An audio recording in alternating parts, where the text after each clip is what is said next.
ابو هريره رضی اللہ تعالیٰ عنہ فرمائی عجیبہ واقعہ دا وی نبی علیہ السلام او فرمایا المفہوم مبارک ادا سے دے وی یو معشوم اگا دے چه دا مور پغی که اغم خبری کری دی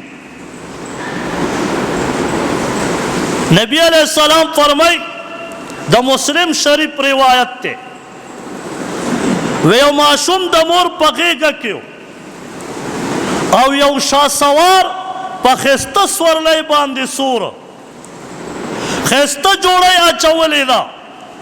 قیمتی اس باندې سور دے و روان دے دی موری دقی سورلی والا سڑی تا اوکتا او اوی ویل خپل بچی تا مخراو گرزو او خپل بچی تا پیور کئی او تاوی بچیا دغه سی دی اللہ تام جوڑ کی گورا سمر خسته سورلی باندې سور دے سمرا خسته کپڑے اچولی دی بچے دغه سی خودی اللہ تاکی نبی علیہ السلام فرمائی دی معشوم د خپل مور د تینا خلل لری کرا او مور ته داسې اوکت او توی اے موری اللہ دی دغه سی ما جوڑ نکی او نبی علیہ السلام تشبیح فرمائی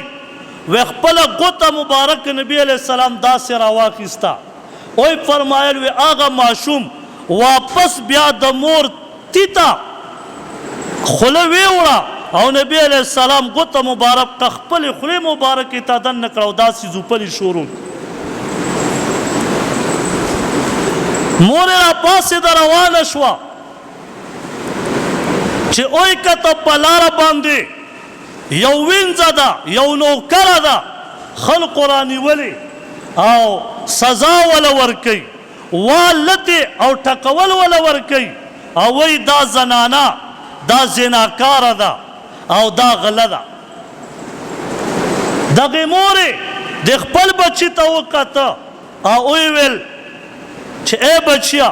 اللہ پاک دی دغه سی زنانا غوندی ستا تا دی نکی اللہ دا سی اے بچی تا پا ماریر گرانی او بچی بیا دا تینا خلل لری کرا او مور تے اویل چه اے موری اللہ دی مام دغه سی کی سنگ چه دغه زنانا دا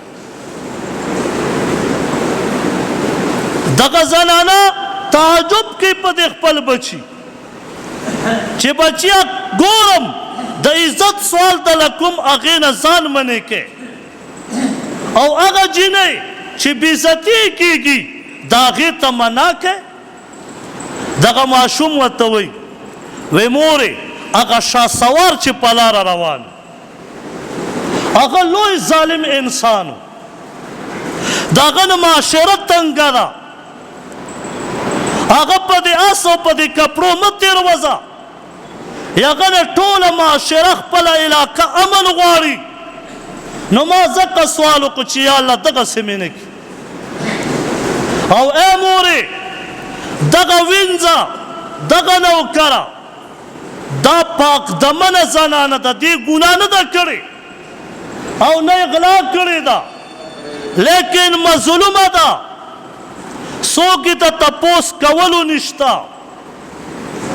خاندان یې نشته ای مورې دا ډېره پاک دمنه جینۍ ده دا ډېره پاک او ساکه ده دا غلاګرم نه ده ای مورې ما تا پتا دا چه دا پاک او صالح زنانه دا ځکه مې سوال وکړو چې یا الله ما دغسې کې یا الله ما مظلوم جوړ کې